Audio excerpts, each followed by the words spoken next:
پر ښځو محدودیتونه طالبانو ته په سرخوږي بدل شو. د طالبانو رسمیت پیژندنې په اړه د امریکا او ملګرو ملتونو تازه شرط جزئیات هم دلته وګورئ او چینل سبسکرایب کړئ. امریکا وايي طالبانو پر ښځو د بندیزونو په لګولو سره د خپل مشروعیت مخه نیولې ده. د امریکا د بهرنیو چارو وزارت وايي په افغانستان کې د طالبانو لخوا د ښځو له حقونو سرغړونه په نړۍ کې د دې ډلې د مشروعیت پر وړاندې یو خنډ دی. د امریکا غږ د راپور له مخې د امریکا د بهرنیو چارو د وزارت د بیان مرستیال وینداد پاټیل د چهارشنبې په ورځ د غبرګولي په 21 وویل چې د ښځو حقونه د نړۍ له لوري د طالبانو د منلو مشروعیت یو مهمه برخه ده.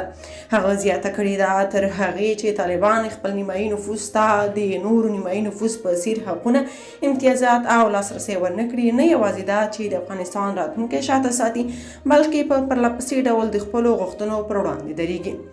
بل خوا اوتونبای وايي د محدودونکو فرمانونو په شتون کې د طالبانو رسمیت پیژندنه امکان نه لري. د افغانستان لپاره د ملګرو ملتونو ځانګړي استازي روزا اوتونبای وايي که طالبان پر ښځو د محدودیتونو فرمانونه لغوه نه کړي هیڅ امکان نشته چې حکومت یې په رسمیت وپیژندل شي. د افغانستان په اړه د ملګرو ملتونو د امنیت شورا پرونی غونډه تر ډیره د طالبانو د حکومت پر هغو تګلارو متمرکزه وه چې له مخې د ښځو او نجونو حقونه محدود شوي دي.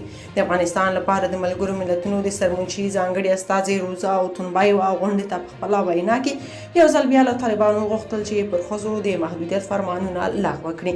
نوموړي وایي له طالبانو سره د خبرو له لارې هغوی ته په ډاګه کړې ده چې که د نجونو او ښځو د کار او تعلیم په ګډون یو شمېر محدودونکي فرمانونه لغوه نه کړي د رسمیت پیژندنې امکان یې نشته. که تاسو په دې اړه څه نظر لرئ په کومنټ کې شریک او چینل سبسکرایب کړئ.